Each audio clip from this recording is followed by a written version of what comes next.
स्वागत है फ्रेंड्स आप लोगों का अपने चैनल स्टार्ट टू बेसिक में। फ्रेंड्स, जैसा कि आप लोगों को पता है, हम लोग पढ़ रहे हैं स्थल मंडल जियोमॉर्फोलॉजी के अंतर्गत। और उसी स्थल मंडल के क्रम में ये जो चैप्टर हम पढ़ रहे हैं, classification of the rocks. Chapter का नाम क्या है?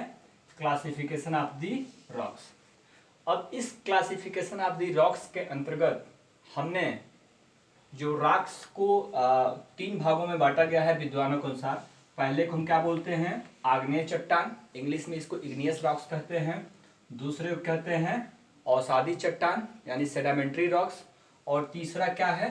रूपांतरित या कायांतरित या परिवर्तित, तीन नामों से जानते हैं। इसको हम कहते हैं मेटामॉर्फिक रॉक्स। तो आज जो चैप्टर में हम कंप्लीट करेंगे वो रूपांतरित करेंगे, रूपांतरित शैल के बारे में, रूपांतरित चट्टान के बारे में। इसके पहले हमने आग्नेय चट्टान का विधिवत और अवसादी चट्टान का विधिवत जो है कंप्लीट किया हुआ है। अगर आपने अवसादी और आग्नेय के बारे में नहीं देखा है वीडियो, तो प्लीज़ पहले आप जाकर उसको देख लें। उसको देखने के बाद से ही इस वीडियो को देखेंगे तो और ज़्यादा आपको लाभ प्राप्त होगा। तो आइए बिना विलंब के स्टार्ट करते हैं। रूपांतरित रूपांतरित शैल को फ्रेंड्स हम इंग्लिश में कहते हैं मेटामॉर्फिक। और रूपांतरित को जो है दो और नाम है, पहला जो है कायांतरित और परिवर्तित भी कहते हैं। क्लियर हो गया? अब रूपांतरित जो शब्द है इंग्लिश के मेटामॉर्फिक जो है यह ग्रीक भाषा के दो शब्दों से बना है। पहला क्या है? Meta, META। मेटा का मतलब क्या होता है? चेंज। मेटा का मतलब क्या होता है? चेंज। और दूसरा क्या है? मॉर्फी। मॉर्फी का मतलब क्या होता है? फॉर्म। मतलब कहने का तात्पर्य ये है कि इस तरह की चट्टानें जो धरातल के अंदर अपने जो असली रूप जो है उससे क्या हो जाती हैं? परिवर्तित हो जाती हैं। यानी जो पहली शैल है, जो पहली चट्टान है, वह क्या हो गई? परिवर्तित हो गई। और जो परिवर्तित होती है उसी को हम क्या कहते हैं? रूपांतरित। मतलब रूप में क्या हो गया? उसके परिवर्तन हो गया। कायांतरित, काया में क्या हो गया? अंतर हो गया, यानी परिवर्तन हो गया। यानी कहीं न कहीं आग्नेय शैल, अवसादी शैलों का ताप और दबाव के कारण जो परिवर्तन होता है और उस परिवर्तन से जिन शैलों का निर्माण होता है, उसी शैल को हम क्या कहते हैं? रूपांतरित शैल कहते हैं। रूपांतरित को ही हम कायांतरित और परिवर्तित शैल भी कहते हैं। क्लियर हो गया? रूपांतरित शैल को दो भागों में बांटा गया है।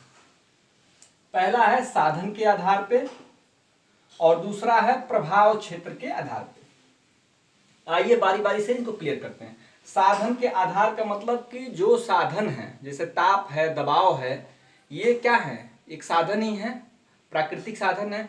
इन साधनों के आधार पर अगर शैलों में परिवर्तन होता है तो उसको हम साधन के आधार पर, उस साधन के आधार के अंतर्गत हम उन शैलों को रखते हैं। जैसे साधन के अनुसार गतिक जो होता है, गतिक परिवर्तन होता है। शैलों में क्या होता है? गतिक परिवर्तन होता है। गतिक परिवर्तन का मतलब हो गया कि जिन शैलों में दबाव के कारण, किसके कारण?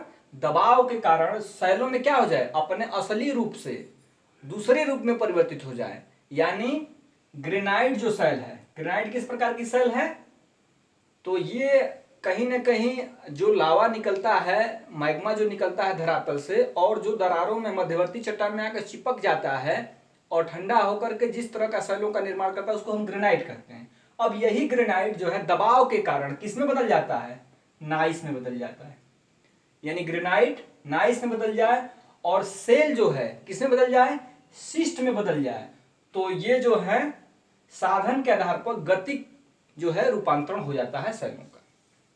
क्लियर हुआ? दूसरा जो है साधन के आधार पर तापीय, मतलब ताप की अधिकता के कारण। यहां दबाव आपने देखा, यहां क्या है? ताप की अधिकता के आधार पर जिन शैलों में अपनी पुरानी अवस्था से दूसरे अवस्था में वो परिवर्तित हो जाए, उनको हम तापीय आधार पर परिवर्तन कहते हैं या रूपांतरित, तापीय रूपांतरित शैल कहते हैं। इसमें क्या होता है? बलुआ पत्थर किसमें बदल जाता है? क्वार्टाजाइट में। बलुआ पत्थर क्वार्टाजाइट में बदल जाता है और चूना पत्थर किसमें बदल जाता है? संगमरमर में। आशा है साधन के आधार पर गतिक और तापीय आपने अच्छे तरीके से समझ लिया होगा। अब दूसरा है प्रभाव क्षेत्र के आधार पर। प्रभाव क्षेत्र के आधार पर शैलों को दो भागों में बांटा गया है, एक तो क्षेत्रीय प्रभाव क्षेत्र के आधार पर और दूसरा क्या है स्पर्श। क्षेत्रीय में मतलब होता क्या है कि किसी विशेष क्षेत्र में ताप और दबाव के कारण शैलों में जो परिवर्तन हो जाता है, उसमें जो परिवर्तन दिखता है उसको हम क्या कहते हैं, क्षेत्रीय परिवर्तन कहते हैं। मतलब बहुत बड़े क्षेत्र पे नहीं, एक क्षेत्र पे 10 किलोमीटर 20 किलोमीटर का जो एक एरिया है, उस एरिया के अंतर्गत जिस तरह के शैलों का ताप और दबाव के कारण परिवर्तन हो जाता है उसे हम क्षेत्रीय परिवर्तन कहते हैं। और उसमें आता है क्या है, क्वार्टाजाइट। क्या आता है, क्वार्टाजाइट की जो है चट्टानें परिवर्तन कारण बन जाती हैं। दूसरा क्या है, स्पर्श। स्पर्श का तात्पर्य आप समझ ही रहे हैं, जैसे धरातल से मैग्मा ऊपर आकर के और जैसे ही फैल करके ठंडा होता है तो उस मैग्मा का कुछ अंश क्या होता है, धरातल के अंदर 1-2 किलोमीटर तक अंदर चला जाता है। और उसके स्पर्श में जिस तरह की चट्टानें आती हैं, वो चट्टानें क्या होती हैं, मैग्मा तप्त होता है और दबाव भी पड़ता है, तो उन मैग्मा के स्पर्श में आने से जिन शैलों में क्या होता है, परिवर्तन हो जाता है, वह स्पर्श रूपांतरण के अंतर्गत आती है। ठीक हो गया। अब रूपांतरित शैलों में खास करके आग्नेय शैल है। आग्नेय शैल में क्या है, आग्नेय शैल क्या है, अभ्रक। अभ्रक किसमें बदल जाता है, ताप और दबाव कारण शिस्ट में बदल जाता है। ग्रेनाइट किसमें बदल जाता है, नाइस में बदल जाता है। बिट्यूमिनस कोयला किसमें बदल जाता है, एंथ्रेसाइट में बदल जाता है। और ग्रेबो किसमें बदल जाता है, तो सर्पेटाइट में बदलता है। ये सभी उदाहरण क्या हैं, आग्नेय शैलों का रूपांतरण किसमें हो गया, रूपांतरित शैल में हो गया। ये शैलें क्या हैं, आग्नेय हैं, और इन्हीं का जब रूपांतरण हो गया तो जो शिस्ट, नाइस और एंथ्रेसाइट हो गया, सर्पेंटाइन हो गया, ये क्या हो गई, रूपांतरित शैल या कायांतरित शैल हो गई। ठीक है। अब अवसादी जो शैलें हैं उसका एक उदाहरण आप देख सकते हैं। अवसादी शैल में बलुआ पत्थर है, ये ताप और दबाव कारण किसमें बदल जाता है, क्वार्टाजाइट में। चूना पत्थर किसमें बदल जाता है, संगमरमर में। शैल किसमें बदल जाता है, स्लेट में। स्लेट किसमें बदल जाता है, फाइलाइट में। और पीट किसमें बदल जाता है, तो कोयला में। ठीक हो गया। आग्नेय शैलों का आपने देखा कि रूपांतरण किस तरह से हुआ, ताप और दबाव का, और अवसादी शैलों का रूपांतरण किस तरह हुआ, ताप और दबाव का। ये फ्रेंड्स एग्जाम के दृष्टिकोण से बहुत ही महत्वपूर्ण है। किसी भी परीक्षा में ये इस तरह के क्वेश्चन आते ही आते हैं कि क्वार्टाजाइट जो है परिवर्तित होकर किसमें बदल जाता है,